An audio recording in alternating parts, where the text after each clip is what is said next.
இந்த கொங்கு பெல்ட்ல நாங்கெல்லாம் ரொம்ப எல்லை தெரியுமா அப்படின்னு ஒரு குரூப் சுத்துவீங்கல்ல, கொஞ்சம் நில்லுங்க. அதானுங்க இந்த என் சாதிக்காரரு, அதனால இந்த கட்சிக்கு சப்போர்ட்.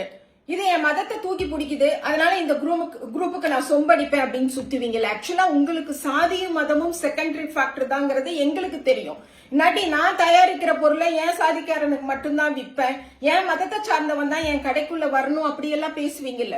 ஆனா உலகம் முழுக்க அது எந்த சாதியா இருந்தாலும் சரி, எந்த மதமா இருந்தாலும் சரி, அவங்களுக்கு பிசினஸ் எல்லாம் நீங்க பண்ணிட்டு உள்ளூர்ல மட்டும் இந்த கம்ப சுத்திட்டு இருப்பீங்கல்ல. உங்களை பார்த்து ஒண்ணு கேக்குறேன். பிரதமர் மோடி நேத்து தமிழ்நாட்டுல பீகாரிகளை திமுக அச்சுறுத்துதுன்னு சொல்லியிருக்காருங்க.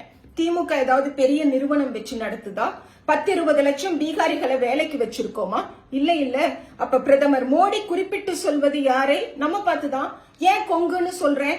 ஈரோடு, திருப்பூர், கோயம்புத்தூர், கரூர்ல இருக்கக்கூடிய தொழில் செய்யறவங்க தான் மிக பெருவாரியான பீகாரிகளை வேலைக்கு வச்சிருக்கோம். அவங்களுக்கு சோறு போடுறோம், தண்ணி ஊத்துறோம், கட்டடம் கட்டி ஃபேன் போட்டு படுக்கவும் வைக்கிறோம். மோடி இப்படி ஒரு வார்த்தையை சொன்னப்ப கூட நீங்க வாயை திறக்க மாட்டீங்கல்ல, திறக்க மாட்டீங்க. ஏன்னா இந்த வருஷம் தீபாவளிக்கு நம்மளால போனஸ் கூட கொடுக்க முடியல. மோடியோட தவறான பொருளாதார கொள்கையினால இந்த எக்ஸ்போர்ட் முழுசா விழுந்துருச்சு.